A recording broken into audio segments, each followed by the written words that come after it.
Hi guys, it's Marshall here with this week's Sanity Check. Building on last week's Sanity Check on revisioning, rescripting our mental vision, I wanted to touch upon a concept called depersonalization. Using this skill we have, this power to rewrite the vision we have in our minds about what's going on and reframe our circumstances in a way that allows us to have power, gives us a chance to explore how things in life may not actually be that personal. This can be a touchy subject because if we're dealing with abuse, we're dealing with trauma, those things feel very, very personal. They have affected our lives. They've threatened our well-being. They've threatened our survival. And so we naturally interpret that as personal. In a lot of ways, they are. It's just like, wow, that could have killed me. Or this has fundamentally altered my life and I don't know how to move past it. And so depersonalization is something I want you to apply outside the realm of trauma and abuse. Because things within trauma and abuse have to be approached a little bit differently there and be given the chance to grieve and to move through the body's natural experience of release. Okay? But outside of that, if you're like driving down the road and some dude flips you off and you personalize that as something wrong with you or that they shouldn't do that or there's some sort of personal element to this, that's what I'm going at. Also going at with the mundane things of reality. Like,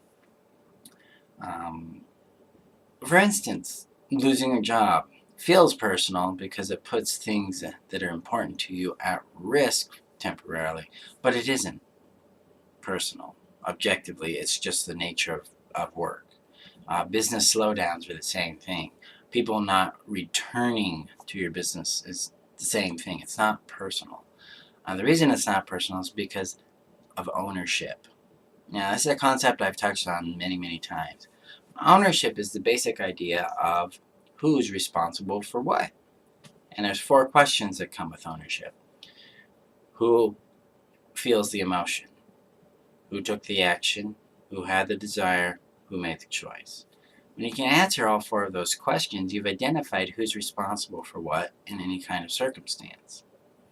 So, if you get fired, who took the action?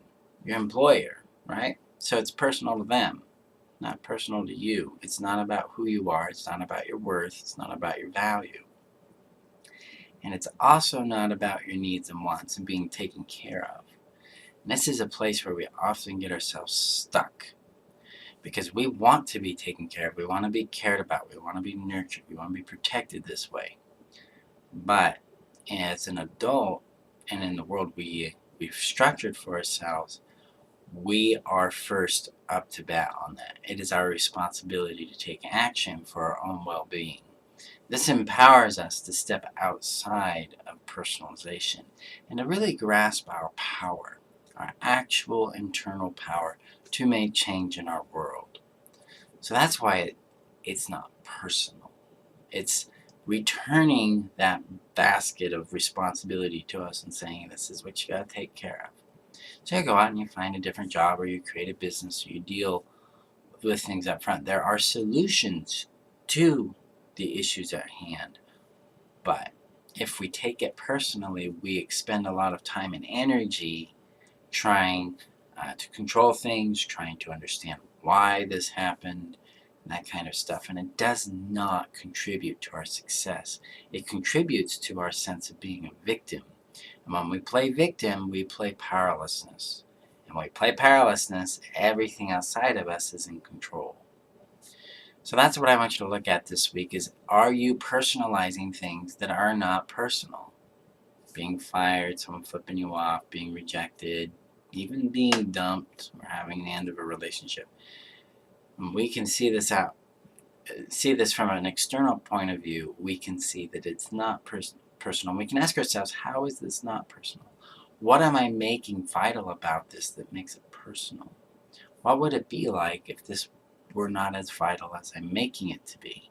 That kind of stuff will empower you to gain different points of view that can help you see how it isn't personal and maybe even give you relief from the pain, grief, panic you might be in, and kick your brain back into creative mode so that you can start creating solutions long term that work for you. Okay, so that's what I want you to check out this week. This week's sanity check is, how are you personalizing things, and what would it be like if that were not personal to you? Okay, guys, thank you. We'll talk next week. Please share this video with people you know it'll benefit, and then let me know how this works for you. You guys have a great week, and we'll talk soon.